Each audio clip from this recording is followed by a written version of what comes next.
जय हिंद दोस्तों, मैं अब्दुल कलाम आजाद आरजेड क्लासेस में आपका स्वागत करता हूं।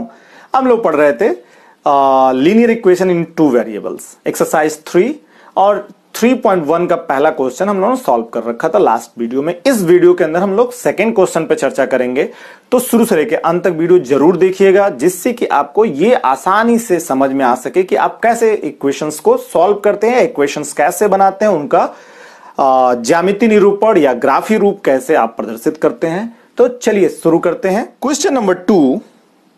अब क्वेश्चन नंबर 2 में बोल रहा है, क्रिकेट टीम के एक कोच ने 3900 रुपए में 3 बल्ले तथा 6 गेंदें खरीदी। बाद में उसने एक और बल्ला तथा उसी प्रकार की 3 गेंदें 1300 रुपए में खरीदी। इस स्थिति को बीजगणितीय तथा ज्यामितीय रूप में व्यक्त कीजिए। अब देखो, यहां पे क्रिकेट का एक कोच है जो 3900 रुपए में 2 चीजें खरीदता है, बैट खरीदता है और बॉल खरीदता है। तो बैट या बल्ला एक प्रकार की वस्तु हो गई और बॉल दूसरे प्रकार की वस्तु हो गई। तो हमको अगर जब सपोज करना होगा, मानना होगा वेरिएबल्स एक्स और वाई, तो एक के लिए एक्स मान लेंगे, दूसरे के लिए वाई मान लेंगे। ठीक, इस तरह से हमारा इक्वेशन बनेगा।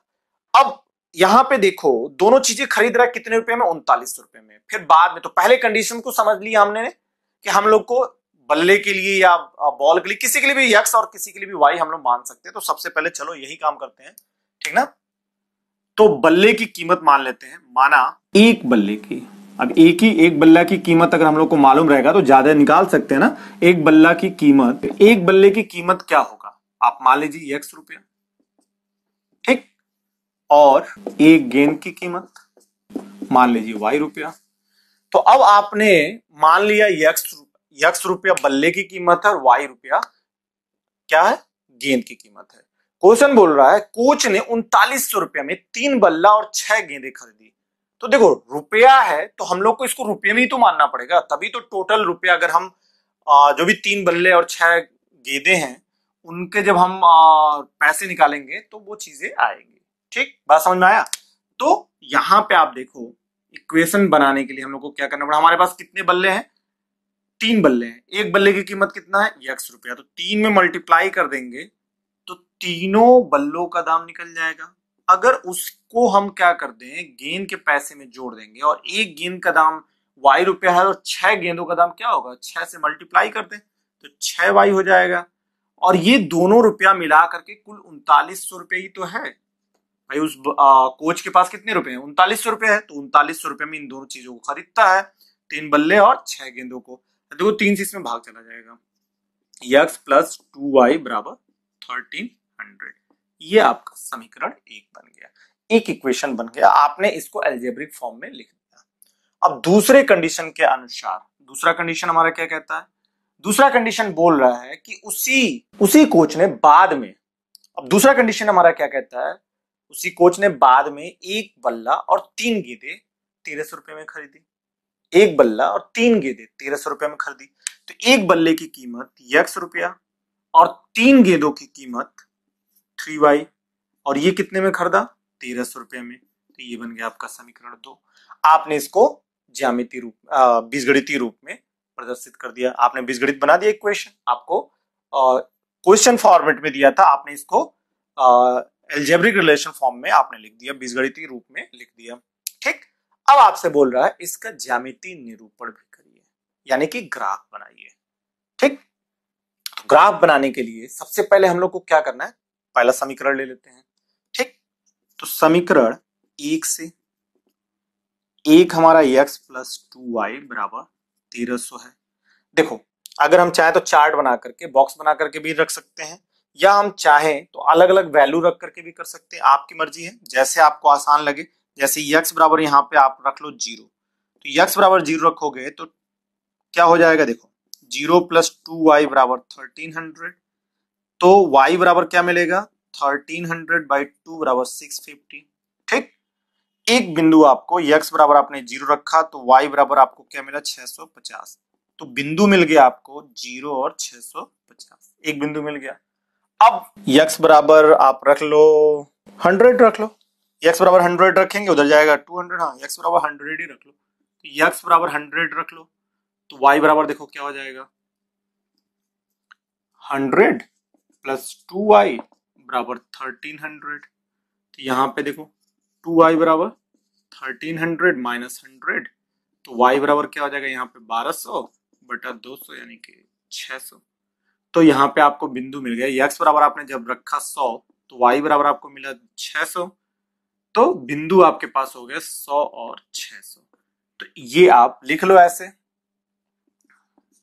बिंदु पहला ये हमारे पास है 0 और 650 तथा 100 और 600। ये बिंदु और ये बिंदु दोनों बिंदु रेखा, कौन से रेखा? पहला। अब इसका नाम देना चाहो L1 दे लो, नहीं देना चाहते हो नहीं दो, कोई दिक्कत नहीं है। x प्लस 2y बराबर 1300 पर स्थित है। अब ये इसी रेखा से आपने निकाला, पहले वाले समीकरण से आपने ये दोनों बिंदु निकाले। दो बिंदु ही क्यों निकाला? आप 3 भी निकाल सकते हैं, 4 भी निकाल सकते हैं, सवाल बड़ा होता जाएगा, उससे फायदा कुछ नहीं होगा। एक रेखा खींचने के लिए आपके पास कम से कम 2 बिंदु होना चाहिए। तो बेसिकली हम लोग कोशिश करते हैं 2 बिंदु निकालने के लिए। तो ये हमारा पहले वाले समीकरण का निकल गया। अब दूसरे समीकरण के समीकरण सेकेंड से, तो x प्लस 3y बराबर 1300, ये आपके पास x प्लस 3y बराबर 1300। यहां पे आप देख लो x बराबर अगर 0 रखोगे तो नहीं होगा, 1300 में तो जाएगा भाग नहीं। x बराबर 100 रख लो तो 100 जाएगा उधर, तो क्या हो जाएगा भाई? 1200 हो जाएगा, भाग चला जाएगा। तो x बराबर आप रख लो 100, तो y बराबर देखो क्या मिलेगा, चलो कर लेते हैं। x बराबर 100 रखा आपने तो 3y बराबर 1300, तो y बराबर क्या हो जाएगा? देखो 1300 माइनस 100 बाई 3, तो 1200 में 3 से भाग दिया तो आपने मिल गया 400। x बराबर आपका 100, तो y बराबर आपको क्या मिला यहाँ पे? 400। तो आपके पास बिंदु कितने हो गए? इसके आगे आप यहाँ पे है तो देखो ये यही लिख लेते हैं 100 और 400, ये हमारे पास एक बिंदु आ गया। दूसरे बिंदु के लिए दूसरा बिंदु y बराबर 0 रख ले, y बराबर नहीं 0 नहीं रखते हैं, y बराबर 300 रख लेते हैं। 300 नो ठीक है, सही रहेगा। y बराबर 300 रख लो, कुछ भी रख सकते हो आप जो इक्वेशन को सॉल्व करे आसानी से, फ्रैक्शन में ना हो, बस इतनी सी बात याद रखना। तो y बराबर क्या रख लो? y बराबर अगर 300 रख लोगे तो देखो क्या मिलेगा, तो x प्लस 3 इंटू 300 बराबर 1300, तो x बराबर क्या हो जाएगा? 1300 माइनस 900, तो x बराबर आपको मिल जाएगा 400। तो x बराबर आपको 400 मिल गया और y बराबर आपके पास 300 हो गया। तो आपके पास बिंदु कौन कौन से हो गए? तो 400 और 300। तो ये दूसरा बिंदु मिल गया। यहां पे आपको 100 और 400 और यहाँ पे 400 और 300। तो अतः बिंदु आप लिख लो इसको, अतः बिंदु देखो ये लिख लोगे अच्छी बात है, नहीं लिखोगे कोई फर्क नहीं पड़ने वाला है। चीजें इससे क्या होती है समझ में आता है, आपको भी आसानी समझ में आएगा, एग्जामिनर्स को भी समझ में आएगा। अतः बिंदु क्या हो गया? कौन कौन से बिंदु? 100 और 400 और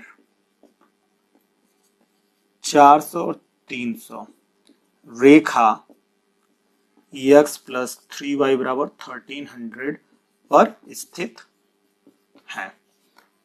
ठीक, ये दूसरे वाले रेखा पर स्थित। अब हमारे पास दोनों रेखाओं के दो दो बिंदु मिल गए, तो अब हम आसानी से ग्राफ बना सकते हैं। तो ये सारा आप नोट कर लो और ये पॉइंट्स हम नोट कर लेते हैं, फिर हम लोग क्या करते हैं? ग्राफ बनाते हैं। अब देखो हम लोग ने यहाँ पे L1 का कोऑर्डिनेट लिख लिया और यहाँ पे L2 का कोऑर्डिनेट लिख लिया। अभी देखो बहुत बड़े बड़े कोऑर्डिनेट है, तो कैसे हम लोग सॉल्व करेंगे? तो इसको सॉल्व करने के लिए जो बड़े कोऑर्डिनेट्स हम लोग को स्केलिंग करना पड़ता है, पैमाना हम लोग मान लेते हैं। ठीक है, अब कुछ भी मान लो, 1 इंच बराबर 100, ठीक है, तो 1 इंच बराबर आप मान लो, या 1 सेंटीमीटर वाला मान लो, आपके ऊपर है। जो आपका बॉक्स दिया हो ग्राफ पेपर में उसमें देखो एक खाना कितने का है, तो एक खाने के बराबर आप मान लो। तो 1 इंच बराबर आपने मान लिया, या 1 सेंटीमीटर, ठीक, सेंटीमीटर मान लो, 1 सेंटीमीटर बराबर 100। तो ये आपने एक स्केलिंग ले लिया, यानी कि अब हर 1 सेंटीमीटर का जो खाना होगा वो 100 पॉइंट को रिप्रेजेंट करेगा। तो देखो ये हो जाएगा 100, ये 200, ये 300, ये 400, ठीक, ये y एक्सेस, यहाँ y डैश, ये x डैश, ये o, ठीक। अब देखो हमारे पास L1 रेखा के लिए क्या है? 0 और 650। 0 मतलब x, तो x एक्सेस 0 कहाँ होता है? y पे होता है, 650।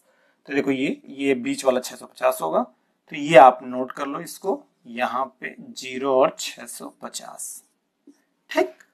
और 100 और 600, 100 ये हो गया और 600 ये हो गया, तो आपको यही मिल गया। ये आपका 100 और 600। ठीक, अब इन दोनों को मिलाती हुई रेखा आप क्या करिए, खींच दीजिए।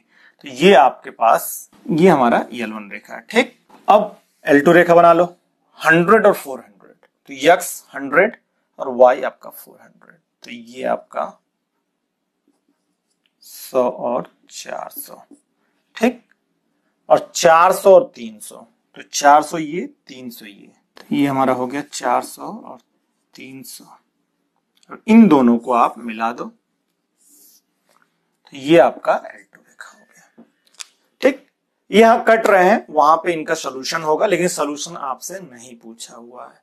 आपको सिर्फ ग्राफ ही निरूपण करना था, जो कि हम लोगों ने दोनों रेखाओं के कोऑर्डिनेट बिंदु से क्या कर दिया, हमने सॉल्व कर दिया। ठीक, तो ये इंपॉर्टेंट पॉइंट्स है। उम्मीद है आपको समझ में आया होगा, आपको अच्छा लगा होगा। अगर किसी प्रकार की कोई दिक्कत है तो प्लीज कमेंट बॉक्स में कमेंट जरूर करिए, आप बताइए, या कोई सजेशन हो तो जरूर सजेशन करिए।